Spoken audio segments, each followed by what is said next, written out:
우리 옆 사람 인사하겠습니다. 주는 그리스도시요 살아계신 하나님의 아들이십니다. 일주일 동안 못 봤는데 보고 싶었습니까? 네, 저도 많이 보고 싶었습니다. 또 우리 특별히 우리 아야 권사님 아버님이 돌아가시고 또 장례식도 제가 못 가서 좀 죄송하기도 하고 여러분 많이 가족들을 위해서 기도해 주시고 위로해 주시기 바랍니다. 이번에 제주도에서 그 목사님들 부부 수련회가 있었습니다. 한 300명 정도 이렇게 모여서 이제 그 수도국제대학원 대학교의 출신들 교단들이 이렇게 모였어요. 굉장히 많이 모이고 전혀 얼굴 새로 보는 사람들이 거의 다였습니다. 이분들과 함께 교제하고 또 많은 만남도 일어났고 굉장히 일본 선교에도 관심도 가지고 계시고 이번에 또 특강을 통해서 또 같이 많은 은혜를 받게 됐습니다. 뭐 일본에도 많이 오시겠다는 사람들도 계속 일어나고 또 우리 ACS 학교도 보내고 싶다고 하는 이제 그런 교회들도 또 일어나고 많은 만남의 축복을 갖게 되어서 하나님 앞에 정말 감사했습니다. 오늘 제목은 하나님의 자랑 안드레의 복음운동, 안드레에 대해서 잠깐 말씀을 드리겠습니다. 이 안드레는 세례 요한의 제자지요. 그래서 이 세례 요한이 증거하는 이 복음 때문에 천지가 진동하는 그런 역사가 일어나게 됐습니다. 이 어떤 내용을 이 요한이 전했느냐면 구약의 성경은 다 예언이잖아요. 예언인데 하나님의 약속인데 그래서 구약 성경을 옛 언약이라고 합니다. 옛날 언약이라고 그러죠. 옛 언약. 이 옛 언약 속에 가장 중요한 성경 구절이 있다면 창세기 3장 15절이에요. 예수님이 오시기 전에 4,000년 전에 여자의 후손을 이 땅에 보내서 모든 죄 문제를 해결해 주시겠다. 우리 인간을 타락한 인간을 구원해 주시겠다. 이렇게 약속을 하셨습니다. 그래서 그 창세기 3장 15절의 여자의 후손이라고 하는 그 내용을 설명해 쭉 성경은 설명해 나갑니다. 창세기 3장 21절에 보면은 여자의 후손이 와서 뱀의 머리를 상하게 할 것이다라고 해놓고 그 다음에 이어서 가인과 아담의 모든 죄를 용서하기 위해서 하나님이 짐승을 잡아서 가죽옷을 입혀서 이 모든 죄를 용서해 주는 실제적인 일이 벌어지게 됩니다. 그래서 지구가 생기고 첫 번째 희생 제물이 되었지요. 그래서 히브리서 9장 22절에 보면은 피 흘림이 없은즉 죄 사함이 없느니라 그랬어요. 그래서 짐승이 대신 피를 흘려야 돼요. 그래서 가죽옷 사건이 21절에 이렇게 기록이 되어 있습니다. 그러면서 창세기 4장 4절에 보면은 아벨은 자기도 양 첫 새끼와 그 기름을 드렸더니 여호와께서 아벨과 그 제물을 받으셨으니, 거기에 분명히 아담의 죄를 용서하기 위해서 짐승의 피를 흘려서 가죽옷을 입혔잖아요. 이제 그거를 누구에게 전달하죠?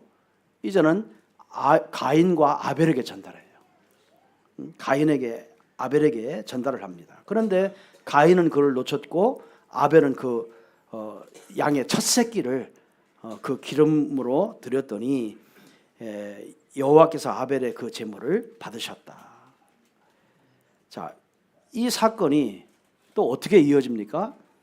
창세기 22장 13절에 아브라함이 이삭을 모리아 제단에 드리라고 그러잖아요.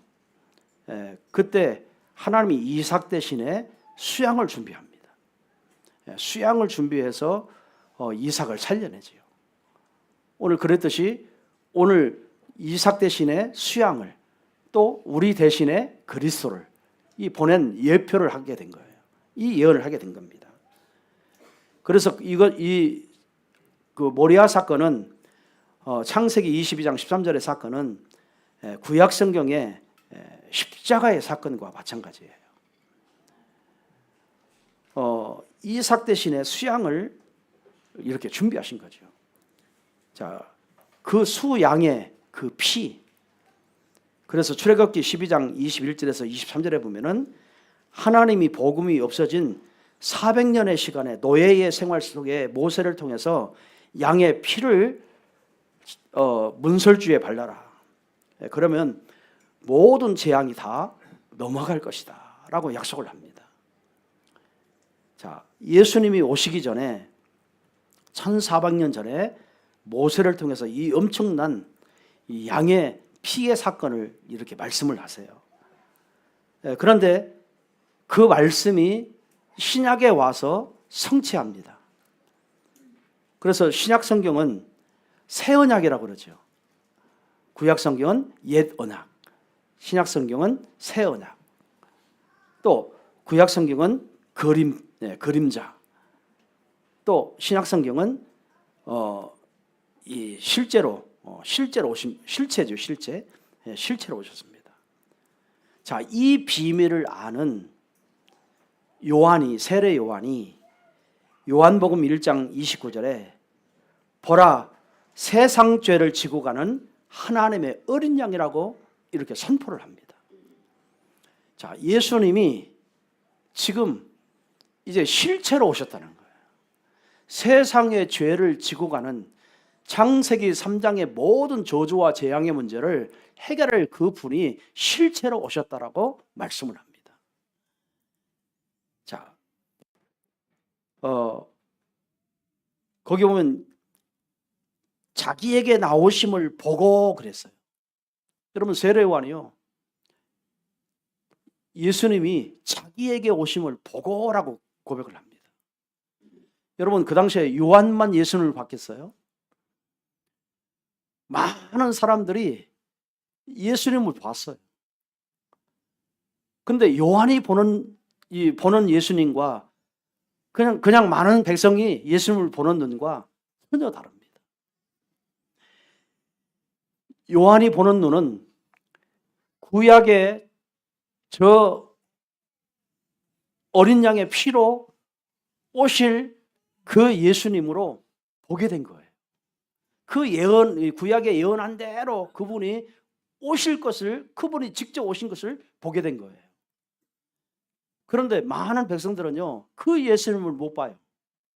그냥 한 인물로, 한 태어난 사람으로 이렇게 보지, 정말 저 구약에 예언된 대로 성취된 그분이 오셨다라고 볼 수가 없었습니다. 그런데 누가 봐요? 세례 요한이 그걸 봤어요.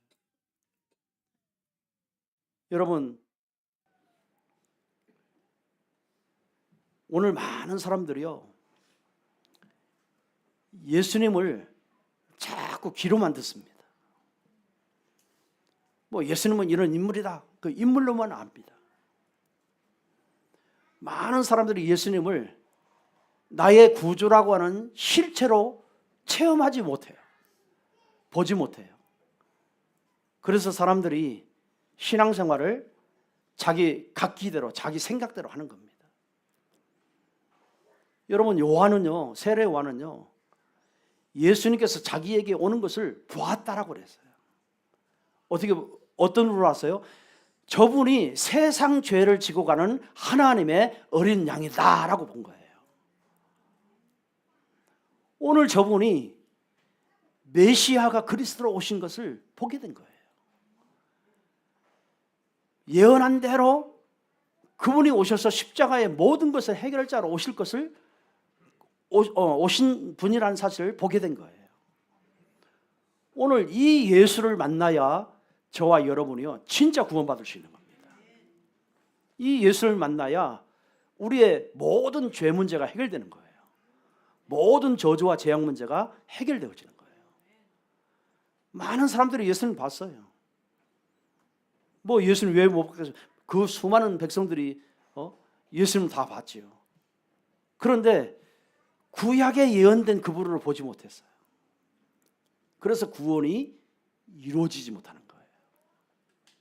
오늘 저와 여러분은 예수님을 들어서 아는 게 아니라 성경 공부를 해서 아는 그 그리스도가 아니라 오늘 저분이 내 문제를 십자가에서 해결하신 분이구나. 이거를 체험하는 믿음이 생기기를 바랍니다. 이게 구원받은 거예요. 그래서 사실 세례 요한은요 예수님을 내게 오는 것을 보았다라고 하는 것은요 그만큼 영안이 열린 거예요. 영적인 눈이 열린 거예요. 여러분 영적인 영안이 열려야만이 하나님을 만날 수 있습니다.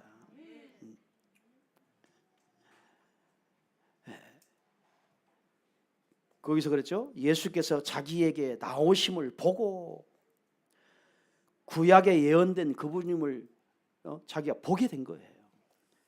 36절에 보세요. 예수께서 거니심을 보고 말하되 여러분 자 본자는 그분이 누군가를 알기 때문에 반드시 그분을 또 말할 수밖에 없습니다. 그래서 영안이 열려야 돼요. 저와 여러분이 육안으로 예수를 만나는 게 아니고 지식으로 예수를 만나는 게 아니고 영안이 열려야 돼요. 그래서 거기 보니까 영안이 열리니 말할 수밖에 없는데요. 거기에 보면 말하되 이르시되라고 그랬어요. 그 말은 뭐죠? 선포했단 말이에요. 선포. 예수님이 저 메시아가 그리스도로 오셨다. 그리스도로 오신 분이다. 이렇게 선포가 된 거예요. 그거를 뭐라고 하죠? 우리는 증인이라고 그러잖아요. 오늘 저와 여러분은 정말 예수님을 진짜로 만났다면 증인들 되어줄 수밖에 없습니다. 예수님을 말할 수밖에 없습니다. 이런 증인 되기를 주님으로 축원드리겠습니다. 보니까요 세상 죄를 지고 가는 하나님의 어린 양이로다. 뭘 얘기하죠? 저 오시는 그 예수님은 오늘 세상의 모든 죄를 다 짊어지시고 십자가에 죽으실 분이시다. 모든 인간의 창세기 3장의 아담의 후손으로 태어난 모든 인간들의 죄를 저 오시는 저 그리스도 앞에 정말 모든 죄를 다 덮어씌우는 전가시키는 전가시킬 뿐이다 라고 하는 것을 보게 된 거예요. 여러분 이게 믿어져야 오늘 예수님이 요한복음 19장 30절 말씀이 이해되는 거예요.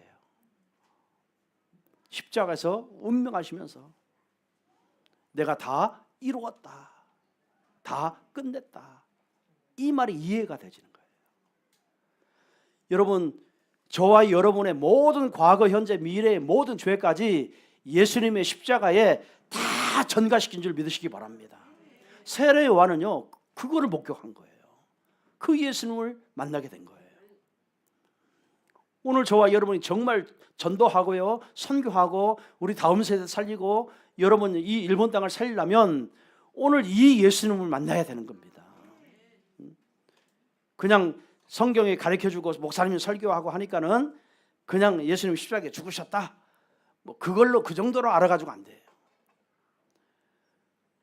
오늘 이 예수님은 나를 위해서, 내가 해결하지 못하는 나를 위해서, 내가 해결하지 못하는 저 사단의 권세를 정말 꺾기 위해서, 지옥의 권세를 꺾기 위해서, 죄의 권세를 꺾기 위해서 예수님이 정말 이 땅에 오셨구나. 그래서 십자가에서 모든 거 다 피 흘리시고 다 해결하셨구나. 이 사실을 지식이 아니라 정말 내 영혼의 체험이 되어져야 한다. 여러분, 이 사람이 증인될 수 있는 거예요. 이런 축복이 여러분에게 임하기를 바랍니다. 세례요한은요, 요단강에서 세상 죄를 지고 가는 저 어린 양이로다. 이 말이 뭐예요? 갈보리 산에서 그 십자가에서 피를 흘리시고 모든 인류의 죄의 모든 죄를 십자가에 짊어지시고 십자가에 죽으셨구나라고요. 이게 고백이 되어져야 돼요. 여러분, 그거를 믿어야 됩니다. 자, 그래서 이렇게 고백한 세례 요한은요, 마태복음 11장 11절에 보면은 여자가 낳은 중에 가장 큰 자이다. 여러분, 세례 요한은요, 몇 년 살지 못했어요. 그리고 사역도 많은 일을 한 게 아니에요. 이 세례 요한은요, 짧은 인생 속에 굉장히요, 이 사역도 뭐 우리 같이 막 전도하러 뛰어다니고 막 돌아다니면서요 외치고 이 사람 살리고 막 지교회 세우고 막 그런 일을 한 게 아니에요. 별 일을 안 했어요.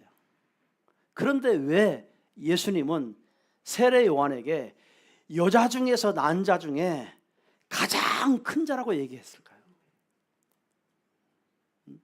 여러분, 왜 가장 큰 자라고 얘기했겠습니까? 여러분, 대통령들은 큰일 하잖아요.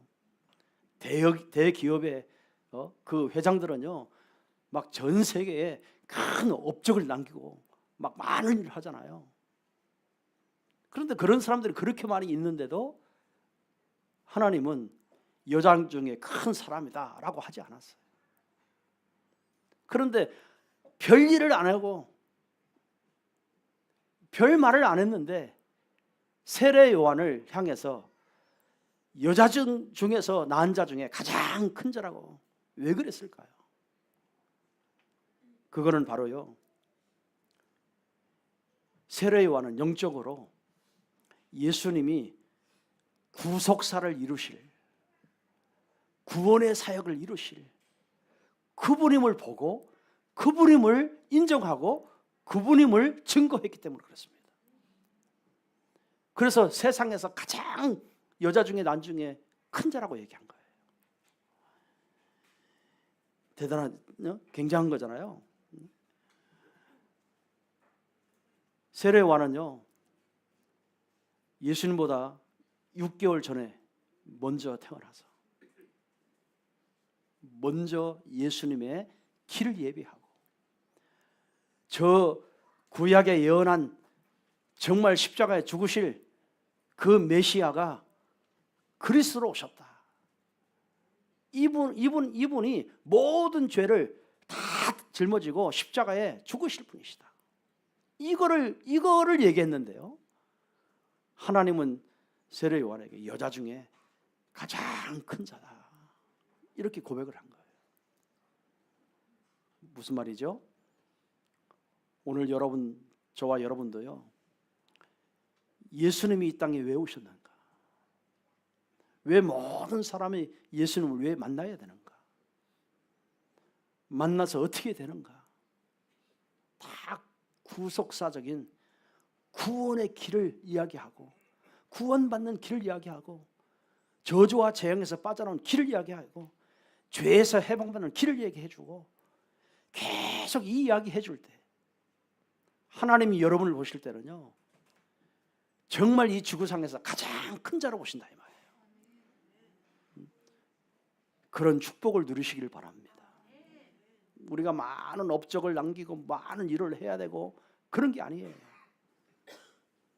정말 많은 일을 하지 않는데도 정말 예수님이 그리스도라는 사실을 증거하는 그곳에 하나님을 가장 귀하게 보시고 하나님이 가장 크게 보신다는 말이에요.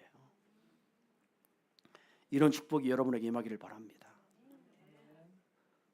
그래서 바울은 그렇게 얘기하죠. 고린도전서 1장 18절에 십자가의 도가 멸망을 받는 자들에게는 미련하게 보입니다.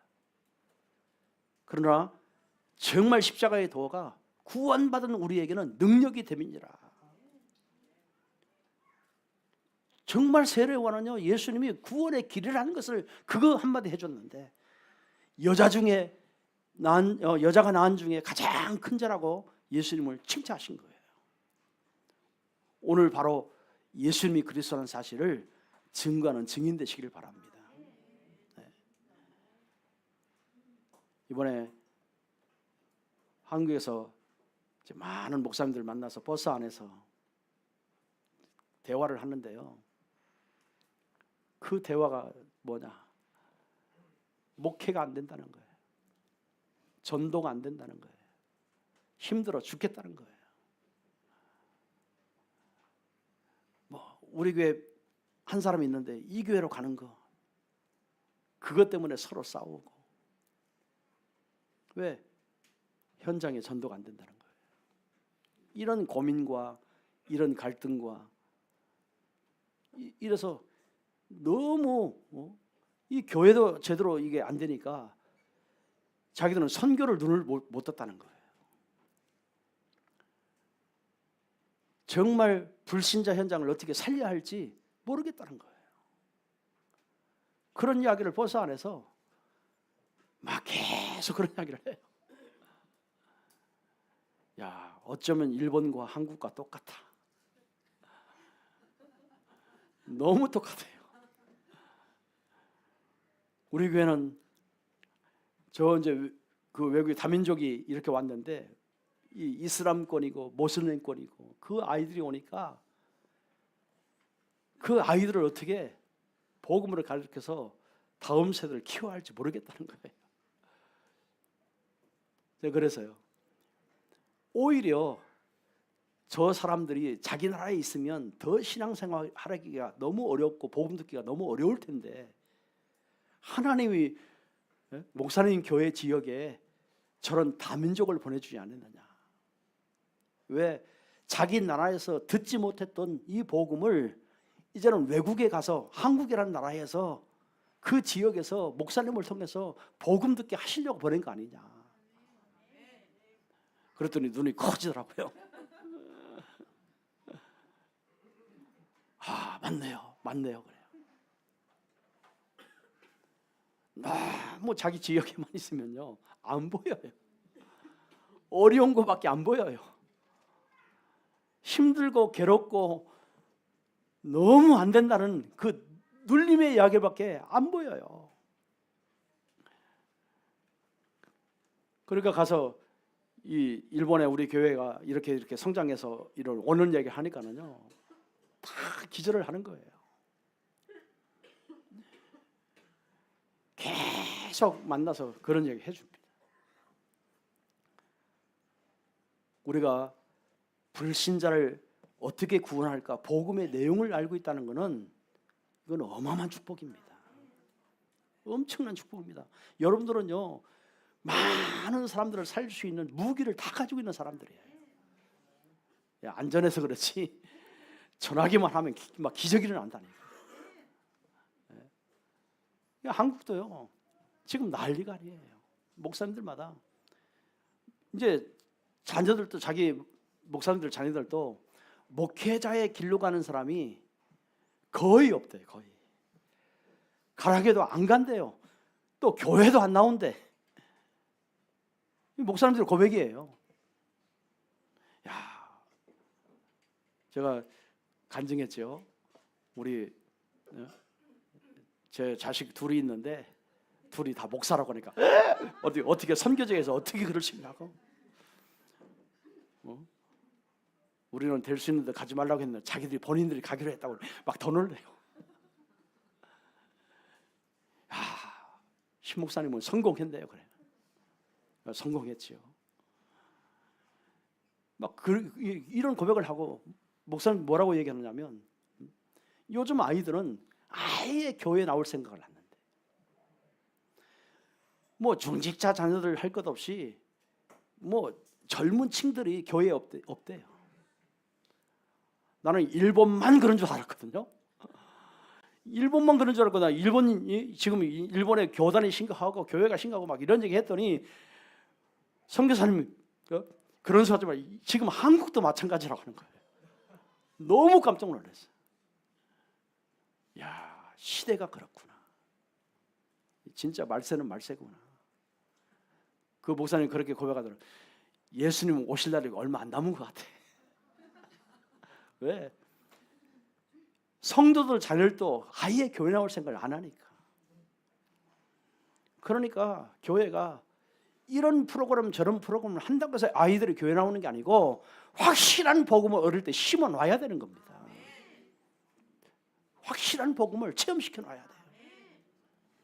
어떤 환경이 와도 흔들리지 않는 만큼 신앙생활 할 수 있도록 그걸 심어 놔야 되는 거예요. 야, 지금요 한국뿐만 아니라 전 세계가 지금 난리가 아니에요. 목사님들 만나서 얘기해 보면 고민이 그거예요. 고민이 다음 세대가 없는 거예요. 여러분, 우리가 어떻게든지요 진짜 우리 다음 세대를 놓고 매일 눈물을 흘려서 저 성령이 저들에게 감동 감아 주셔서 저 아이들의 마음속에 이 복음이 들어가게 해서 저희들이 은혜 받고 내가 주님을 위해서 살아야 되겠다고 고백하는 그러한 역사가 우리 교회에 일어나기를 바랍니다. 그래야 여러분 우리 아자복교회가 작은 교회지만요 세계를 복음할 수 있어요. 이게 얼마나 중요한지 몰라요. 가면 갈수록 느끼는 게 그겁니다. 아이들이 없대요. 아이들이. 어느 목사님은 처음 만나 공항에서 이제 버스 타고 그 호텔까지 가는데 차 안에서 그래요. 어느 목사님이 은퇴하시고 자기 아파트로 오셨대요. 예, 아파트로 오셨는데 그 목사님이 이 교회 저 교회 이렇게 다니면서 좀 돕는 사역을 좀 하셨는가 봐요. 그런데 이제는 은퇴하시고 이제 그 아파트에 사시는데 이 교회도 안 가고 저 교회도 안 가고 아무 교회도 안 가신대요. 자기는 그 목사님한테 시험 들었다고. 우리 교회 좀 오셔서 도와주시지. 자기 교회 안 나온다고. 시험 들었다고. 막 그런 이야기를 미안하지도 않는가 봐요. 해키로 얘기해요 그냥. 좀 은퇴하신 목사님 우리 교회 좀 오시면 좋은데 집에 있으면서 오지도 않는다고. 아니 그 은퇴하신 목사님이 그 교회 가서 뭘 어떻게 도와주겠습니까? 아무것도 아닌 거. 또 어떤 사람은 그 유아 조그만 아이인데 초등학생 학생인데 이제 자꾸 목사님이 올 때마다 교회 들리면은 과자 사주고 뭐 그 뭐죠? 이 쭈쭈바 사주고 아이스크림 사주고 이거 하니까 그 아이가 계속 온다는 거예요. 그런데 하필이면 그 아이가 다른 교회 나간 아이가 쭈쭈바 먹으려고 오는 거예요. 과자 먹으려고 오는 거예요. 그러니까 목사님은 그 한 아이가 오니까 너무 기뻐가지고 이래서 사주고 이렇게 하니까 그거를 저 교회 사모님한테 들킨 거예요. 그래서 왜 우리 교회 아이를 목사님이 아이스크림 사주고 왜 저 과자 사주고 저 아이를 꼬시려고 하는 거 아니냐. 주여 이래가지고 내가 아이가 너무 귀해가지고 기중해서 이것만 사준 거라고 당신 교회 보내줄 테니까 걱정하지 말고 그렇게 이야기했다는 건 이야기를 획기적으로 얘기하는 거예요. 야, 그래서 너무너무 교회들이 어렵고 힘들구나. 너무 심각하구나. 진짜 그때 제 마음에 야, 우리 후대들 위해서 정말 확실하게 키우지 않으면 안 되겠구나. 어릴 때부터 확실하게 복음 심어놓지 않으면 안 되겠구나. 이제는 진짜 한국 교회도 위기가 온 거예요. 여러분, 오늘 저와 여러분이요 예수님을 귀로만 듣지 말고 그냥 지식으로 듣지 말고 그냥 아는 예수 말고 여러분이 해결하지 못하는 인생의 근본적인 모든 문제를 십자가에서 완전히 해결하신 그 그리스도를 체험하시기를 바랍니다. 이거를 증거해 줘야 돼요. 두 번째는요, 이 세례 요한이 전하는 복음을 듣고 반응하는 사람이 나타납니다. 누구죠? 세례 요한의 제자죠. 두 사람이 반응을 하는데 한 사람은 세례 요한보다 6개월 먼저 왔고 6개월 먼저 시작을 한 사람이죠. 예, 이 사람이 두 사람 중에 그 안드레가 제자예요. 제자. 세례 요한의 제자였어요. 이 안드레가 예수를 만납니다. 그리고 예수님을 따릅니다. 37절에 보니까는요, 예수를 따른지라라고 기록되어 있습니다. 두 제자가 그 말을 듣고, 누구의 말이요? 세례 요한에 증거하는 복음의 메시지를 듣고, 여러분, 제자는 누구죠? 복음에 반응하는 사람이 제자예요. 제자는 만들어지는 게 아니고요, 하나님이 이미 준비됐다가 만나게 하시는 겁니다. 뭐를 들었어요? 복음의 말씀을 듣고 반응을 했어요. 딴 것에 반응하면요, 제자가 될 수 없습니다. 진짜 복음의 말씀을 듣고 반응을 했어요. 복음의 메시지를 들었습니다. 그러니까 뭐가 자라요? 믿음이 자라요. 여러분, 믿음은요, 복음의 말씀을 들어야 믿음이 자랍니다. 그래서 저와 여러분은 누구를 만든지 확실한 복음의 말씀을 들려줘야 됩니다. 거기에서 자라는 믿음이 진짜 믿음이에요.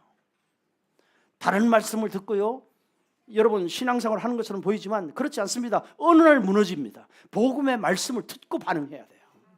이런 제자를 찾은 거예요. 여러분, 천하장사라도요, 복음을 듣지 않으면 믿음이 생길 수가 없습니다. 복음을 들어야 복음의 믿음이 생기게 되어 있습니다. 예수를 따르거늘 그랬어요. 아무나 따라갔습니까? 아닙니다. 이 제자는요, 정말요, 세례 요한의 제자인데 세례 요한을 따르다가 누구를 만나요? 세례 요한이 소개한 메시아 그리스도를 만나게 됩니다. 예수를 만나게 됩니다. 그 예수님을 따르라고 기록되어 있어요. 1장 40절에 보면은 요한의 말을 듣고 예수를 따르며 두 사람의 하나는 시몬 베드로라. 여러분, 시몬 베드로. 사실 안드레의 말을 들었죠. 또 안드레는 세례 요한의 제자죠. 그런데 이 시몬 베드로가요, 안드레의 말을 듣고 따라가게 됩니다. 그래서 여러분, 제자 찾기 할 때는요, 뭐를 해야 되느냐? 딴 것으로 반응하는 것을 찾으면 안 돼요. 여러분, 완벽한 복음의 말씀을 전해서 따르는 사람을 찾아내야 됩니다. 그래야 그 사람의 믿음이 제대로 자랄 수 있어요. 그래서 예수님이 저 사람들이 나를 누구로 하느냐 물어볼 때 많은 사람들이 신앙생활을 잘못 알고 있잖아요. 세례 요한이라고, 에레미야 선지자 중에 한 사람이라고,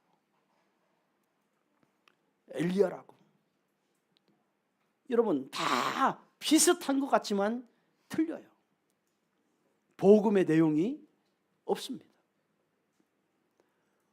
오늘 저와 여러분이 정말 여러분 주위에 복음 전할 때 반응하는 사람을 유심히 봐야 되고, 복음으로 반응하는 사람을 잘 찾아내서 확실한 복음을 심어줘야 됩니다. 그게 제자예요. 마지막 세 번째는요, 이 안드레의 복음 운동을 통해서요, 요한복음 1장 41절에 보면 그가 먼저 자기 형제 시몬을 찾아가 말하되. 여러분, 이 안드레가 예수님 만나고 나서 막바로 누구 찾아가요? 자기 형제 시몬 베드로를 찾아갑니다. 여러분, 진짜 복음 받은 사람은요, 가만히 있지를 못해요. 이 복음이 살아 움직이기 때문에, 이 생명이 움직이기 때문에요, 복음 듣고 가만히 있을 수가 없습니다.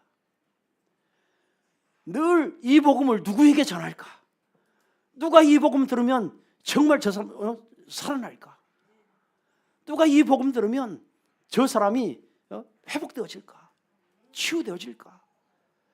여러분, 복음을 진짜 들은 사람 마음이 가만히 있을 수가 없어요.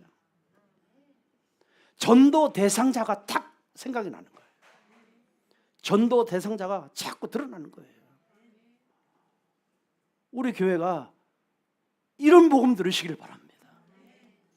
여러분, 복음 들을 때마다 전도 대상자가 생각나고, 복음 들을 사람, 정말요, 이 하나님 예비된 그런 사람들요 자꾸 생각나고. 여러분, 복음 전해줘야 됩니다. 우리 예원교회에 우리 일본 선교회가 있거든요. 그 장로님이 이번 선교사 대회 나갔을 때 우리 팀들을 잘 안내해주고 참 막 전심 사주고 막 열심히 잘해주셨어요. 하마마츠 예원교회에 한 2주 동안 캠프 오셨더라고요. 그래서 제주도에 가서 이번에 우리 정원주 목사님이 이제 사모님이랑 같이 우리 식사 한번 하자고 해서 저희 집사람과 둘이 따로 불러서 갔는데, 사모님이 또 미술을 잘 하시고요. 지금 광고에도 나왔지만 그 미술 이거 해서 아이들 해서 장학금도 주고 이런 걸 하라고 이제 하시는 분인데, 이제 그분이 이번에 굉장히 은혜를 많이 받으셨어요. 은혜를 받으시고 저한테 보자마자 그러더라고요. 너무 은혜를 많이 받아서 그 우리 교단에 앞으로 전도 학교를 세워서 우리 목사님들 전도로 깨워줘야 되겠다. 그래서 신 목사님이 매주 나와서 전도 학교 좀 순회해달라. 사모님이 그러는 거예요. 정원종 목사님이 어떻게 선교사가 한 달에 한 번도 아니고 매주 나와서 이렇게 그 전도학교 하라느냐고. 그랬더니 한 달에 2번은 꼭 나오셔야 된다고. 일단은 알았습니다 그랬어요. 나와서 우리 교단 전체에 전도학교를 깔아야 되겠다. 너무 전도를 모르고 불신자를 전도 못하고 이러니까 이거를 좀 해야 되겠다. 그래서 조만간에 부르겠다고 그렇게 약속을 하셨어요. 여러분, 우리가 진짜 복음을 알면요, 늘 전도 대상자를 생각나야 됩니다. 그러면서 그 하마마츠 오신 그 장로님이 저한테 계속 전화가 왔어요. 우리 일본 선교팀들이 우리 아자부교회 가서 좀 캠프를 하고 싶다고. 그래서 날짜를 정해서 연락을 하겠다고 이야기를 했습니다. 우리 이제 고요화에 15일 날, 6월 15일 날 목사님이 사택이 이사를 갑니다. 또 6월 말에는 그 교회가 전체 다 이사를 갑니다. 그러고 나서 거기 이제 신학교를 본격적으로 하고 교회도 거기서 시작할 거고, 거기에 이제 그 교회 지금 나오고 있는 성도들 가운데 몇 명이 여기까지 자기 목사님 따라갈 수가 없어서 그 지역에 사는 사람들이 교회를 나올 테니까 주일 예배를 좀 드려달라고 이제 목사님이 저한테 부탁을 한 거예요. 자기 교회 성도들도 몇 명 나오는데 그쪽으로 교회 갈 테니까 저한테 부탁하겠다고, 그 주일날 예배를 드려달라고. 그래서 아마 지바에서도 모든 예배가 거기서 시작이 돼야 됩니다. 이래서 여러분이 기도해 주시고요. 이제 4층 같은 거는 이제 리폼을 해야 되는데 여러분 기도하시고 좀 헌신을 하시길 바랍니다. 해서 본격적으로 그게 준비가 되어지면 예언교회 청년들 팀, 또 우리 일본 선교국 팀, 계속 캠프 팀들을 불러들여 가지고 계속 그 지역에 전도 운동을 하려고 합니다. 그래서 여러분 준비해야 돼요. 오늘 말씀처럼 여러분이 복음을 정말 가지고 복음의 내용이 있으니까 이제부터 개인 만나서 양육할 수 있는 여러분 구원의 말씀을요 완벽하게 준비해서 현장 같이 가서 여러분 통역도 해주고 여러분 같이 현장 사역을 해서 그 지역을 일으켜야 됩니다. 이런 일들이 벌어지도록 정말 준비하시기 바랍니다. 모든 기관이 다 해야 됩니다. 이래서 여러분이 사실 그렇잖아요. 우리가 어떤 식당에 가서 음식이 맛있으면 그 음식을 먹고 계속 이 집 갔더니 너무 맛있더라, 이 맛있더라 막 계속 얘기하잖아요. 이 복음이 바로 그런 거예요. 복음이, 여러분 복음의 맛을 알면 말하지 않으면 안 되게 돼 있어요. 정말 이 복음은 유일한 복음이기 때문에 이 복음 듣지 않으면 누구도 살릴 수 없습니다. 그래서 여러분 이런 준비를 해 가시길 바랍니다. 거기서 우리가 메시아를 만났다. 여러분 복음의 내용이 뭐예요? 이 안드레는요 시몬 베드로에게 많은 설명을 한 게 아니에요. 복음의 내용 핵심을 딱 한마디 전해줬어요. 뭐요? 우리가 메시아를 만났다라고 하는 그 한마디 전해줬어요. 그랬더니 이 베드로가요 막 그 메시지를 듣고 예수님을 따라오게 된 거예요. 여러분, 그래서 안드레가 복음의 내용, 정말 구원받는 길, 그 내용 하나를 가지고 내가 메시아를 만났다 한마디에 정말 이 반응이 뭐예요? 베드로는 그 반응을 가지고 따라온 거예요. 그러고 나서 예수님을 만나게 됐잖아요. 1장 42절에 보면 베드로의 반응은 데리고 예수께서 오니 예수께서 보시고 이르시되 내가 요한의 아들 시몬이니, 자 거기에 보면요 장차 게바라 하리라. 여러분 장차, 지금은 아니에요. 안드레 따라왔다고 바로 제자가 된 게 아니라 장차 그랬어요. 그 이야기는요 시간표가 온다는 거예요. 나중에 네가 진짜 내가 누군가를 알 때가 올 것이다. 고백할 때가 올 것이다. 그래서 지금은 네 이름을 이제 게바라고 하는 시몬 베드로가요. 시몬이 이제 게바로 바뀌잖아요. 번역하면 뭐요? 베드로라. 언제 고백됐어요? 마태복음 16장 16절에 예수님 만나고 나서 주는 그리스도시요 살아계신 하나님의 아들이십니다. 그때 게바가 베드로로 바뀌잖아요. 이거를 지금요 염두에 두고 이야기하시는 겁니다. 무슨 말이죠? 요한복음 10장에 보면은 선한 목자가 나옵니다. 선한 목자는 늘 양의 이름을 다 안다고 그랬어요. 그래서 양들을요 돌보고 양들을 위해서 기도하고 양들을 위해서 목양을 하는 겁니다. 그런데 목자는 양을 알되 또 양들은 목자의 무엇을 안다? 음성을 안다 그랬어요. 목자의 음성을 듣는 사람, 그게 양입니다. 여러분 목자의 음성을 듣는 사람이 제자가 될 수 있다 이 말이에요. 여러분 강단 말씀을 잘 흐름을 타는 사람이 제자가 될 수 있습니다. 여러분 말씀의 흐름을 타는 사람, 그 말씀의 흐름 속에 반응이 일어난 사람, 이런 사람이 제자가 될 수 있는 거예요. 목자의 음성을 듣는 사람. 여러분 아무리요 여러분이 열심히 있고 여러분이 교회를 위해서 충성봉사를 다 하고 많은 일을 한다 할지라도요 목자의 음성을 듣지 못하면 그건 양이 아니에요. 강단의 메시지를 듣지 못하는 사람은 양이 될 수가 없습니다.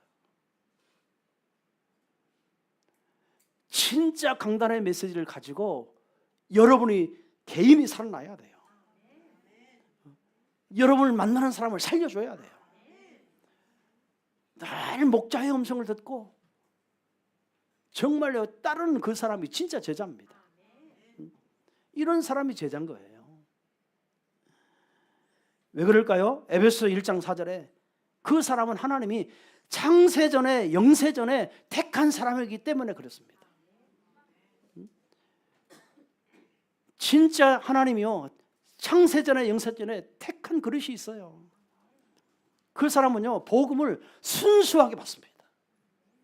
진심으로 받습니다. 그 말씀을 가지고 자기 자신을 살립니다. 자기의 모든 삶을 다 살립니다. 여러분 이 사람이 양이고 이 사람이 제자인 거예요. 베드로가 바로 그런 사람입니다. 여러분 안드레라고 하는 그 형제를 통해서요 정말 자기 가족에게 복음을 전했는데 이 베드로는 안드레가 전하는 그 그리스도의 복음의 내용을 듣고 메시아라는 메시지를 듣고 정말 예수님을 따르게 된 거예요. 이런 고백까지 하게 된 거예요. 자, 그래서 베드로는 결국에 우리가 알고 지난주에 우리 신요한 목사님 통해서 이런 말씀 받았겠지요. 베드로는 누구예요? 진짜 초대교회의 모든 기초를 세운 사람이 베드로입니다. 안드레를 통해서 베드로 한 사람이 살아나니까 기독교의 모든 기초를 다요 기초를 세운 사람이 기초를. 이 베드로는요 모든 발판을 다요 예루살렘, 유대, 사마리아 땅 끝까지 복음 전할 수 있는 그 기반을 이 반석을요 발판을 다 깔아놓은 사람이에요. 그런 사역을 하게 됐습니다. 베드로는요 베드로 전서 후서를 썼습니다. 베드로 전서와 후서는 뭐죠? 정말 오늘 또 저와 여러분 베드로 전서 후서를 통해서 굉장한 영적인 힘을 얻고 교회가 뭔가 우리가 사명이 뭔가 이런 걸 회복하잖아요. 영원한 말씀, 없어지지 않는 말씀을 기록한 사람이에요. 이게 누구예요? 제자예요, 제자. 오늘 우리도 일본 땅에서 안드레 같이 내가 만난 정말 저분이 메시아를 우리가 만났다 이 복음의 내용 한마디 전해줬는데 이런 베드로 같은 제자가 이 일본 땅에서 여기저기서 일어날 줄로 믿습니다. 막 지역에서 전도 운동할 수 있는 이런 제자, 초대교회 기초를 세우고 발판을 세우고 그래서 반석에 교회를 세우는데 내가 내 교회를 세우리는 은부의 권세가 너를 이기지 못하라. 천국에 열고 닫는 열쇠를 내게 주겠다. 이런 어마어마한 일을 한 사람이 세례 요한의 제자 안드레였습니다. 안드레가 베드로를 찾아놓으니까 베드로 한 사람을 통해서 지금 세계가 바뀌었잖아요. 오늘 이게 전도라고 하는 거예요. 오늘 저와 여러분도 이번 주에 여러분 만나서요 내가 만난 메시아, 오늘 이 시간도 여러분이 이번 주에 나는 이런 사람에게 반드시 복음 제시해야 되겠다, 복음 전달해야 되겠다, 대상자를 찾기를 바랍니다.